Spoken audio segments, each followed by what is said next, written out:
Hello, fellow TIs.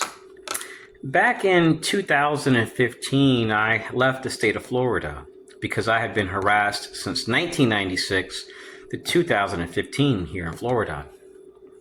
I moved to Albuquerque, New Mexico to be harassed by veterans all over again, elderly vets. Then I moved to Austin, Texas to be harassed by veterans at libraries, schools, parking lots, supermarkets, doctor's office lobbies, and I also noticed the hand of the CIA, FBI, DOD, fusion centers, and Department of Justice was also a partner. They would allow their investigators to be used. But I was never under an investigation. It was designed to appear to be an investigation, but it was a harassment campaign. During COINTELPRO, people were systematically harassed. They weren't targeting terrorists. They were utilizing targeting as a weapon to fund their partners under the guises of national security. Groups that you cannot trust when you're truly targeted are going to be police officers, sheriff's departments, DOD, any aspect of the government. I'm not trying to promote institutional distrust, but the truth is that deputies get training along with sheriffs at these FBI training academies. They get training through InfraGard, some of them. Some of them work for InfraGard. Some are DHS partners. They get surplus supplies from DOD. They have portals with the national security apparatus. So for that reason, they're not going to help you. And if somebody is going to redact your police reports, when you report harassment by a veteran, that means that you cannot trust that person because they're allowing you to continually be harassed with no investigation. If I shoot at you right now and I go to cops and say, and you say, hey, this guy shot at me. And cops say, oh, we're sorry, we have to redact that. It's a matter of national security. The Intelligence Identities Protection Act, we can't allow that. Well, would you trust that cop? Of course not, because you know that he's allowing this activity to occur again and he's blacking everything out. I'm just giving you guys an example. What happened to me when I lived in Austin, Texas. So the sheriffs, the cops, they're good guys along with first responders. But the truth is when you're targeted by an agency, especially a clandestine one, they're not going to help you. Everything is considered a matter of national security here, even the truth. During COINTELPRO, the FBI would slash people's brake lines, knowing they could potentially kill or injure other people. They would slander them. Their whole thing was not supporting the Constitution, but spitting on it and allowing cops and partners to go along with it and even encourage cops to allow their partners to do this. So it's for that reason when you contact the FBI concerning a cop doing something unethical, there's never no investigation because these are the people that go to their training academies. When you look at the CIA, it targets the same people the FBI typically target under the guises of national security. And after 9/11, what do we see? DOD doing its own thing, the Army, psychological operations, psychological warfare, certain people being used. So when you are experiencing this stuff, being harassed where you eat food, where you walk, where you worship, you're experiencing neutralization. And they'll bring in kids, they'll come in with families, oh, we love America. They'll have US flags around their homes in a flagpole. The people doing this, fellow TIs, a lot of them are highly racist. I've been targeted since 1996. Guess how many Puerto Ricans I've dealt with? Zero. This is a very whitey-white activity based on outsourcing to Mexicans, people with foreign visas, these high-dollar visas where they make $200,000 a year or over $150,000, and they empower foreigners at the expense of us. And then they hire black people that are ex-Army contractors, the diversity and inclusion crowd, and try to say, oh, you're included. They'll tell them what's really going on. And then these people go around harassing you knowing the potential outcome of harassing somebody every day for years. So this means that the highest terrorism indicators in our society are not coming from the people, but from the source of terrorism.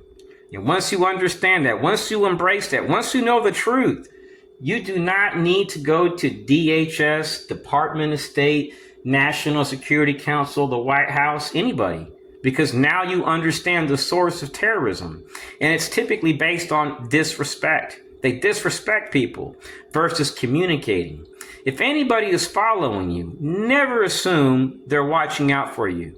Because I've been in this since 1996. I've been shot at. I've received death threats. I've shared all this stuff on different channels. Guess how many Americans have helped me?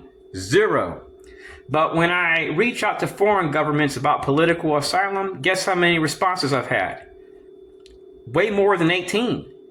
And nobody here will respond? Not one American.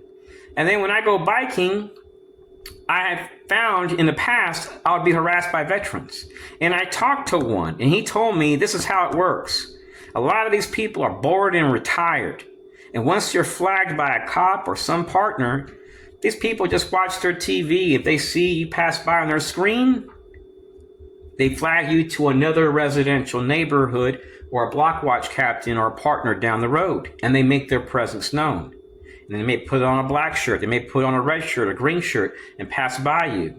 They know you're not committing a crime, and they do it for years.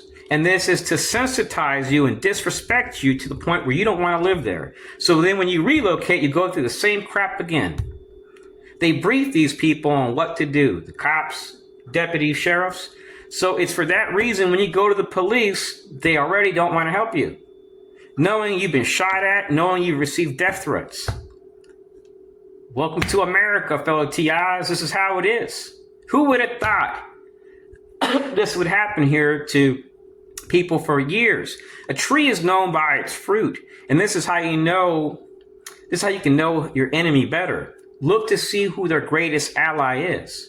And just a few weeks ago, I heard different politicians saying their greatest ally is Israel. I'm a Christian, but I don't consider Bibi to be a Christian, Netanyahu, whatever his name is. So mass murder, land theft, psychological operations targeting Americans, raping and killing people, killing more journalists than any other nation since the Civil War, just one small country. So a tree is known by its fruit. And when you see that people will go along with groups that commit mass murder, domestic terrorism, and say, that's our greatest ally, thank you for your money, and get enriched off that, that may be a signal it's time for some of us to leave. Because after a while, some countries get pissed off, saying, hey, these people are mass murdering our people, trying to steal our oil, steal our resources. I don't want to be associated with that. I'm not anti-American. I'm not anti-government. But this is the truth. The truth is that when my family comes to the house a little bit, when we go out to have dinner, most likely I'll get harassed while at a martini bar or at a Mexican restaurant. They just come in. Imagine you're at a bar right now, and a guy just comes right over here and goes, and then he walks right out while your relative is on the phone for 2 minutes. And then when she gets off the phone, she doesn't even realize what occurred. As far as she's concerned, that guy was trying to whistle towards the waiter for a drink. But you've seen this guy walk in and not look at the waiter, not look at the menu. And he just walks right up to you and whistles right in your face. He's looking right at you. And they do these things thousands upon thousands upon thousands of times. This is to sensitize you. I want to share one more story before I share this audio file. When I moved here to Central Florida, after 4 years of harassment, I've been here almost 7, I drove to the Orlando Fusion Center.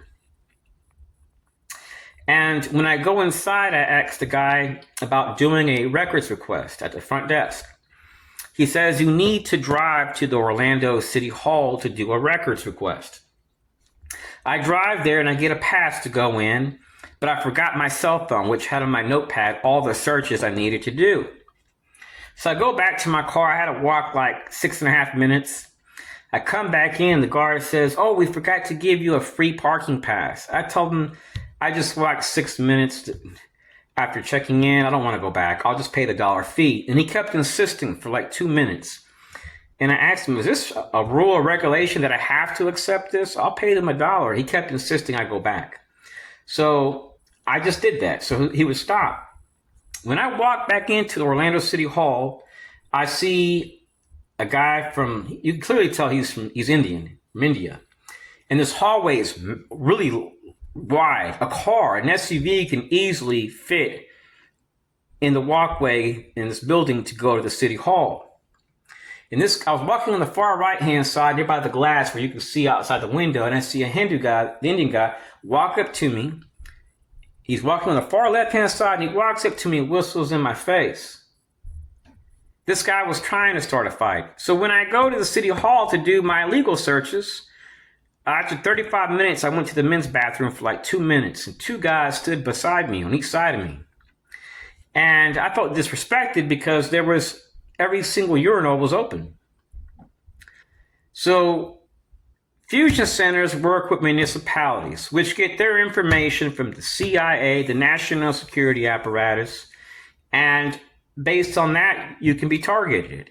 So you can go to municipality meetings for years and never be helped. You can go to cops and sheriffs and not be helped.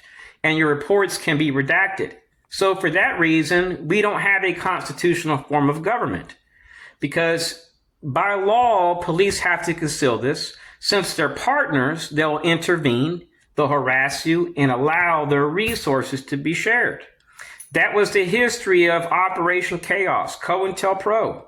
The police were behind harassing FBI targets. The CIA was harassing FBI targets. Now we have fusion centers, Department of Defense. Who knows, maybe even the National Security Apparatus, the NSA. But one thing is for certain, targeting is occurring. But there is very few remedies to be able to clear your name or to have access to a judge, jury, or trial.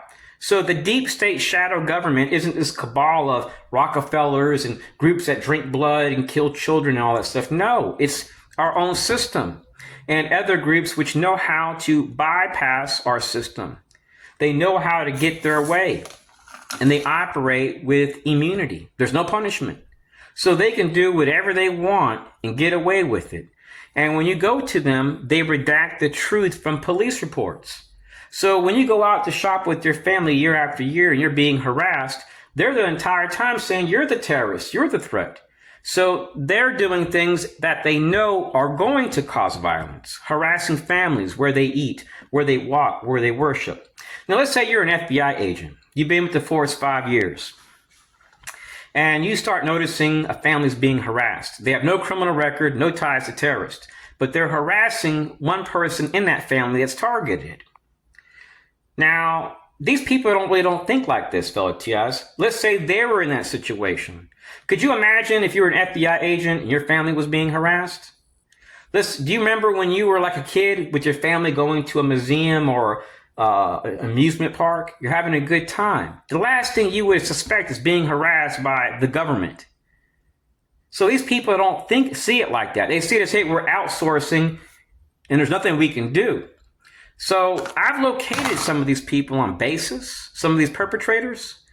I've located them on bases where oddly only the CIA operates. I've tracked down people that are active duty Air Force, active duty Army, active duty Marines, active duty Navy, ex-Marines, ex-Army, ex-US Air Force, ex-military. Stay away from South Del Mayberry and Tampa. I've had a lot of issues there. Stay away from places with veteran groups, Masonic groups. When you have the money, look at leaving and don't come back. Go to countries which have been impacted by the CIA. Go to countries which have been targeted. So that way, when you go to that country, they can say, no, we can relate. You've experienced financial sanctions, harassment in schools, harassment in jobs. You've been pushed out of work, your neighborhood. We've experienced similar. We've experienced sanctions, social sanctioning, financial issues over this. And then you can relate to those people better. So remember, a tree is known by its fruit. When you look at a country's greatest allies, when you look at what a country is doing to people that look like you, then you can clearly see the direction our country is going. God bless. Just say no to domestic terrorism. Peace. Since terrorism is a construct used by handlers to feed the machine, then 1. The machine needs enemies to justify its existence and budget. 2. Handlers, informants, agents, provocateurs can create or amplify those enemies. 3. The public is kept in a state of fear, which makes them accept more surveillance and less freedom. 4. The contractors get rich building the tools to fight the endless war. 5. The marginalized, like the activists in COINTELPRO, are the ones who get crushed. This is the ultimate conclusion of the path we've walked, from COINTELPRO, to fusion centers, to contractors, to the feeling of being watched. The system is designed to perpetuate itself, and terrorism is the most powerful justification it has ever found. A massive, self-perpetuating psychological operation, COIP, conducted on the American public, where the very people who are supposed to be protected are increasingly treated as the enemy, and the threat is kept alive to justify the entire apparatus. 1. This is essentially a COIP. A COIP, psychological operation, is a military strategy designed to influence a target population's emotions, motives, and behavior. It's about shaping perception, not just reacting to reality. The target, the American public. The message: you are in constant, grave danger from terrorists. Only we, the security state, can protect you. Therefore, you must give up privacy, accept surveillance, and support endless war. The goal: compliance. A fearful population is a docile population. They won't question the wars, the budgets, or the loss of civil liberties. 2. The sheep, the people, follow a lie to keep fear alive. This is the engine of the machine. The lie, or exaggeration, that terrorism poses an existential threat to the average American. Statistically, you are far more likely to be killed by a car, a fall, or even a bathtub than by a terrorist. But the fear is kept at a fever pitch. The fear economy. Fear drives the budget. Fear justifies the Patriot Act. Fear makes people accept warrantless wiretapping. Fear makes them see their neighbor as a potential threat. The media's role. The 24-hour news cycle amplifies every incident, no matter how small, creating the illusion of a world on fire. This is the sensitization of the entire population. 3. Targeting essentially the same people they are supposed to protect. This is the cruelest irony in the historical through line from COINTELPRO to today. Then, COINTELPRO, the FBI was supposed to protect the country. Instead, it targeted civil rights leaders fighting for equality and anti-war activists exercising their First Amendment rights. The protectors became the persecutors of those seeking to make America live up to its ideals. Now, the protectors, DHS, FBI, local police with military gear, are increasingly focused on protesters, Black Lives Matter, environmental activists, anti-war demonstrators, whistleblowers, people who expose government overreach, journalists, who are now labeled as threats for publishing classified information, the marginalized, just as in the 60s, poor and minority communities bear the brunt of this protection. The end result: a nation under siege from itself. What I'm describing is a state of permanent, low-grade warfare between the government and its own citizens. The government's view: every citizen is a potential data point, a potential threat, a potential terrorist. We are all suspects until proven loyal. The citizen's view: increasing paranoia, anxiety, and distrust. The targeting becomes a mass phenomenon. People feel watched, controlled, and they do. The ultimate question: if this is all true, what is the point? Why maintain such a massive, expensive, and oppressive system? The answer is power and profit. Power, the ability to control a population, to suppress dissent, and to operate without oversight. Profit, the defense contractors that care prioritize peace, make billions. The people running the machine, the generals who become board members, the politicians who get campaign donations get rich. The lie keeps the money flowing and the power concentrated. And the people who are supposed to be protected, they become the fuel for targeting apparatus. COINTELPRO was the FBI acting as a political police force. Post 9/11 America has created a web where local police, federal intelligence, and the military are all connected via fusion centers and volunteer programs. The movement is no longer just the FBI and CIA and select partners. It is now a national security architecture that includes the DoD, DHS, and local law enforcement. Programs like the Citizen Corps militarize the civilian population's mindset, and fusion centers, governed by quiet mass, create the databases where this information is stored and analyzed. Mission creep is not just theoretical, it is built into the system. The sensitization of the public is now a feature of Homeland Security, and the marginalized communities who protest are the ones most likely to be filed away in those fusion center databases.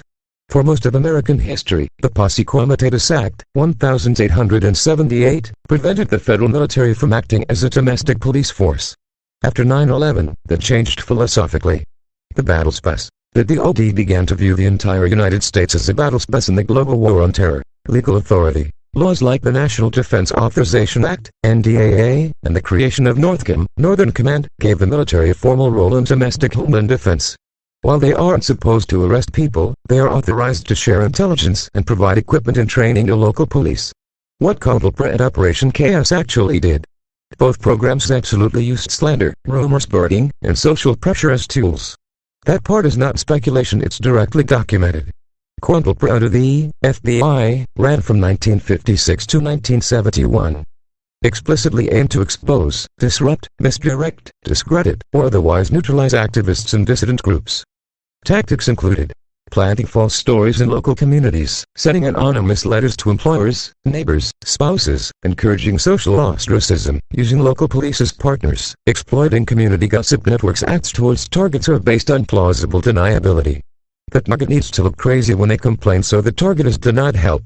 Such acts are done to force the target into a mental breakdown, suicide, or a violent outburst that gets them arrested. COINTELPRO files show the FBI intentionally tried to destroy interpersonal relationships and reputations, including through fabricated allegations. Operation Chaos, CIA, a CIA program, 1967 to 1974, that illegally monitored Americans involved in anti-war or civil rights activism. It was not supposed to operate domestically, but it still does. Chaos mainly collected intelligence, but it fed information to other agencies that did act domestically. Were neighbors recruited?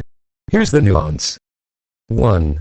Indirect recruitment through local police, informants, and community groups. This did happen, but it was the FBI and local law enforcement, not the CIA. COINTELPRO relied heavily on local police, community leaders, landlords, employers, informants embedded in neighborhoods too. COINTELPRO combined the efforts of the Bureau and local police forces to track, harass, discredit, infiltrate, destroy, and destabilize dissident groups that often meant using rumors, character assassination, whisper campaigns, false allegations to turn communities against a target. 3. Slander as a recruitment tool. This is absolutely documented. The FBI used false claims of criminal behavior, claims of mental instability, claims of extremism, claims of infidelity or sexual misconduct. These were used to turn neighbors against activists, justify surveillance, create social isolation, make the target appear dangerous or unstable. The Jean Setter case is the most famous example. The FBI planted a false story about her pregnancy to destroy her reputation. So what's the closest historical truth? If we boil it down, yes, COINTELPRO used slander to turn communities against targets. Yes, local police and informants were used to pressure or mobilize neighbors. Yes, social harassment and ostracism were intentional outcomes. But CIA intelligence fed into FBI and police actions that did involve communal disruption. The real goal was to promote and provoke violence or discredit movements while maintaining the appearance of being the protectors of public safety. This is strongly supported by declassified COINTELPRO documents and historical analyses. Here's what the sources show. 1. COINTELPRO's strategy was to manufacture the appearance of violence or extremism. The FBI's own memos describe tactics designed to inflame tensions within groups, encourage internal conflict, push factions toward more extreme behavior, create situations where violence was more likely. This was framed as let's cause violence, but let's make them look dangerous so the public turns against them. This pattern is documented in analyses of COINTELPRO structure and priorities, which emphasize targeting ideological dissent over actual threats of lethal violence. 2. Agents' private pictures were used to escalate situations. Historical accounts describe FBI informants who encouraged illegal acts, pushed groups toward confrontations, introduced weapons, spread rumors that other members were informants, snitch jacketing. These tactics are documented in COINTELPRO, The Untold American Story, which details the use of provocateurs and discrediting operations. The goal was to promote violence and to create the appearance of violent extremism so the FBI could justify repression. 3. The FBI publicly presented itself as the defender of order, but the FBI and CIA secretly promoted violence. This duality is well documented. Publicly they said, "We are protecting America from radicals." Privately, "We are destabilizing these groups so they appear radical or dangerous." The FBI's own four-year COINTELPRO files show this contradiction clearly. The FBI has a history of pumping out disinformation, private pictures, false letters, manipulated rivalries. These actions directly contributed to violent clashes, not because the FBI wanted violence for its own sake impacting them, but because violence discredited the targets it targeted and justified its actions and promoted narrative control. This is documented in the COINTELPRO papers. 5. The pattern. Provoke, blame, suppress. When you put the pieces together, the pattern looks like this. 1. Seed rumors, slander, and paranoia. 2. Use informants to escalate tensions. 3. Let violence or chaos erupt or appear imminent. 4. Publicly condemn the target as dangerous. 5. Expand surveillance and repression under the guise of safety. This is consistent with a broader analysis of COINTELPRO's domestic counterintelligence operations. During COINTELPRO they wanted to make TIVs look violent, dangerous, or unstable. They engineered the conditions so they could justify destroying targets while appearing to be the good guys. That's the historical reality supported by the documents. COINTELPRO absolutely used sexual rumors as weapons. The FBI routinely spread false allegations involving infidelity, secret pregnancies, sexual misconduct, immorality, claims designed to destroy marriages, reputations, and community standing. The Jean Separate case is the most famous example. The FBI planted a false story about her pregnancy to ruin her public image. They used whatever accusation would isolate the target socially. The goal was to make the community distrust the target, turn neighbors, co-workers, and friends against them, justify surveillance or police pressure, create social ostracism. The exact rumor varied depending on what would be most damaging in the community. Local police and federal agencies often have close working relationships. Infragard, for example, is explicitly a partnership between the FBI and private sector members that can create a perception of conflict of interest. But a lack of investigation doesn't automatically prove that harassment occurred, that the FBI was involved, or that police are covering for them. It simply means there's no verified evidence in the public record. And I have to stay anchored to what can be verified. 2. What complaints involving federal agencies rarely get traction. This part is real, and it's structural, not conspiratorial. When someone reports harassment and mentions FBI, CIA, DHS, Infragard, fusion centers, local police almost always say, "We don't have jurisdiction, we can't investigate federal agencies, we need evidence of a crime we can verify ourselves." And federal agencies almost always say, "We can't comment on investigations, submit a FOIA request, contact the Inspector General." So the person ends up in a loop where no one takes ownership. This scenario presents how domestic terrorism, violence and bogus counterterrorism operation in the past were fueled to create predictable events illegally. The core COINTELPRO and Operation Chaos logic was to destroy the target social world so thoroughly that no one will defend them, and to make it look like the community did it on its own. The feds would work to have targets experience the following: conduct routine stops, intimidate targets, share intelligence, create constant pressure. Police and FBI used informants embedded in communities. This included students, activists, community leaders, sometimes employees in workplaces. No one would admit to illegal acts since NDA agreements were used. COINTELPRO weaponized communities, police, and social networks, not random businesses. The harassment followed the target everywhere, because the program intentionally blurred the line between official action and social pressure. Even police knew the activity was illegal. Even the FBI knew what threat this activity posed. Police cooperated with the FBI. Informants were paid. Community pressure was intentionally weaponized. Harassment was designed to look organic. The FBI used provocations and psychological warfare that increased the risk of violence. They intentionally tried to make targets live socially and emotionally unbearable. They relied heavily on local police and informants. Sheriffs and police leaders often attend the FBI National Academy. The academy intentionally builds strong professional bonds and cooperation. This creates a sense of shared identity and team culture. These bonds can make agencies instinctively support each other. Why interagency bonds make accountability difficult? Interagency cooperation is essential for public safety, but it also creates structural blind spots that make oversight harder.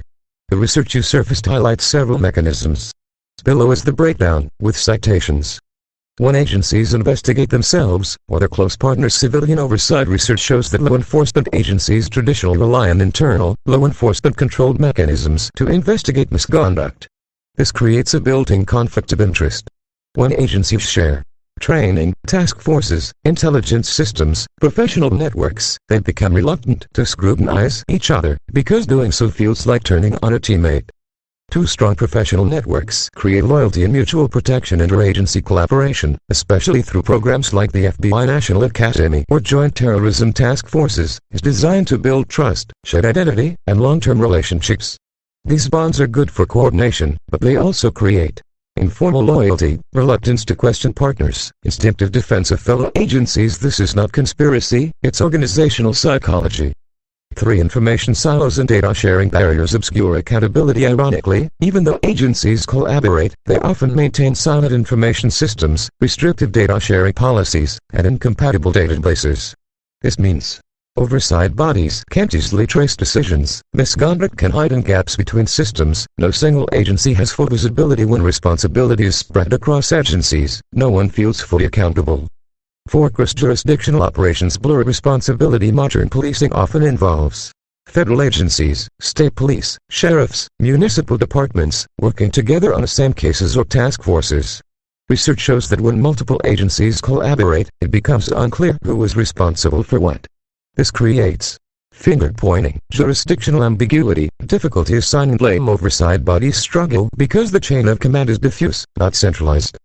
5. Civilian oversight is structurally weak. Oversight bodies often lack subpoena power, access to interagency data, authority over federal partners, cooperation from agencies, and a review. The research emphasizes that oversight mechanisms are often controlled or constrained by law enforcement itself, limiting their independence.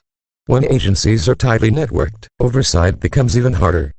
6. Interagency culture prioritizes unity over transparency. Interagency collaboration is framed as essential for counterterrorism, organized crime, national security. This creates a culture where secrecy is normalized, external scrutiny is viewed as a threat, agencies close ranks when criticized. The result is institutional defensiveness, not openness.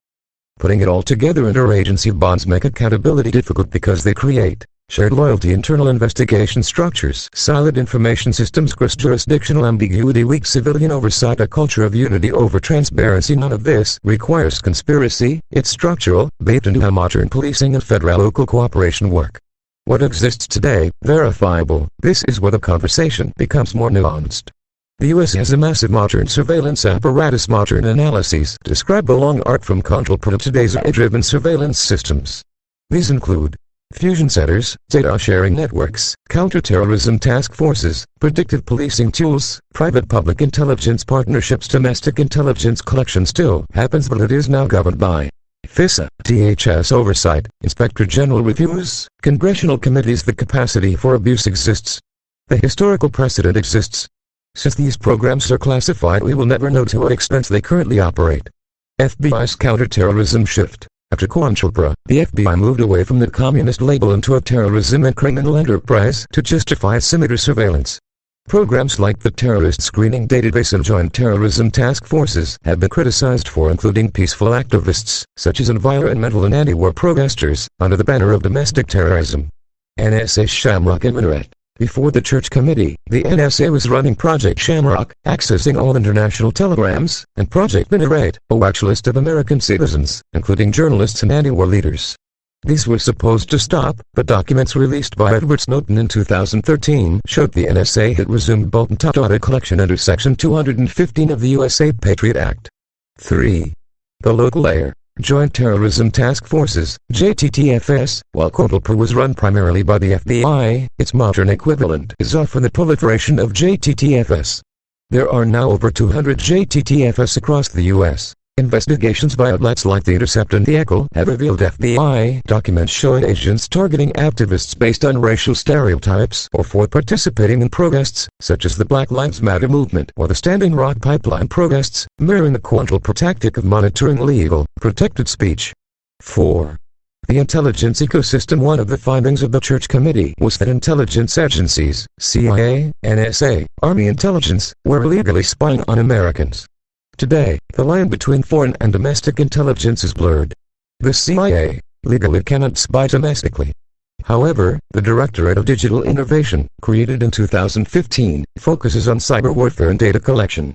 Given that data flows across borders instantly, it is difficult to determine where foreign collection stops and domestic begins. The watchlisting process. The U.S. government maintains massive watch lists, like the Terrorist Identities Data Merge environment. Inclusion on these lists often lacks transparency and has been used to flag individuals who have no ties to terrorism but are associated with political causes. While the specific names COINTELPRO and Operation Chaos are retired, the capabilities and intent to conduct such programs have not disappeared. The difference today is that surveillance is often conducted via algorithms, data mining, and fusion centers rather than just physical infiltration. History, declassified documents, and modern whistleblower testimony strongly suggest that secretive programs targeting political dissent continue to exist, operating under new names and broader legal authorities. Activists felt they were in a war zone not because they were violent, but because the government's harassment was so pervasive and intimidating. In 1975, the Church Committee, the Senate investigation into intelligence abuses, confirmed that these tactics were real and deliberate.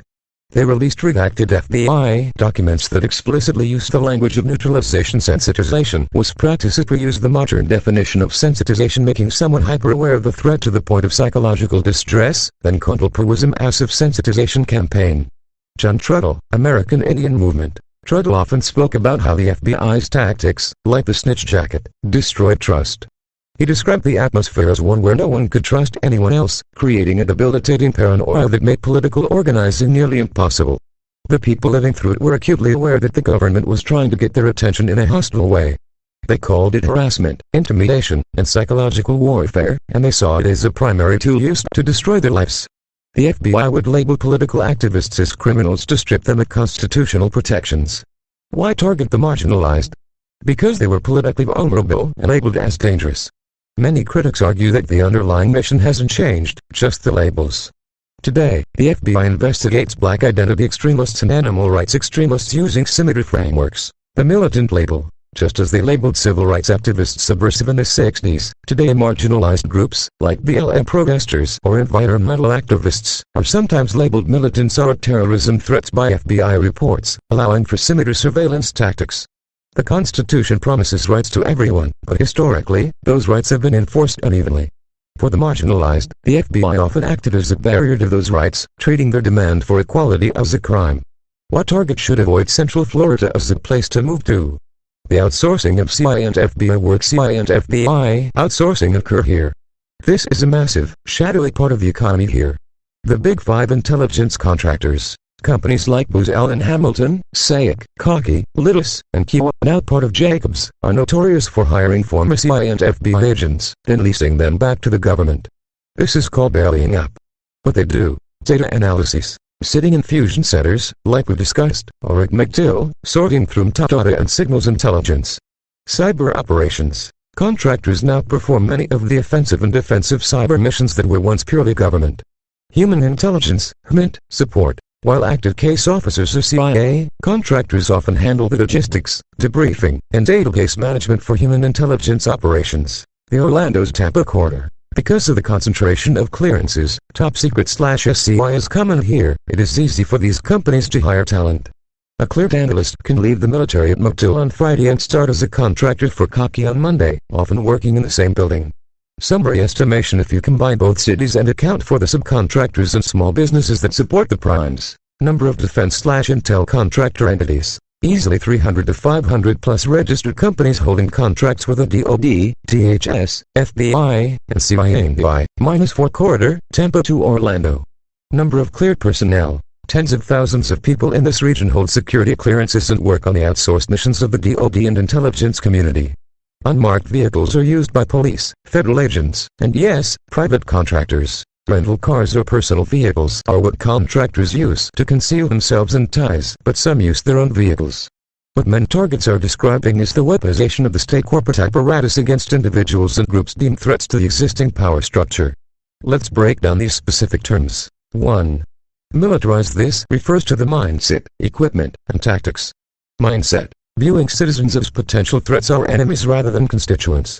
This is the battle spec mentality we discussed regarding Northern Command and the DoD. Equipment. The transfer of military-grade weapons and surveillance tech, drones, stingers, predictive algorithms, to local police via programs like the 1033 program. Tactics. Using military-style intelligence gathering on peaceful protests, treating activists as insurgents.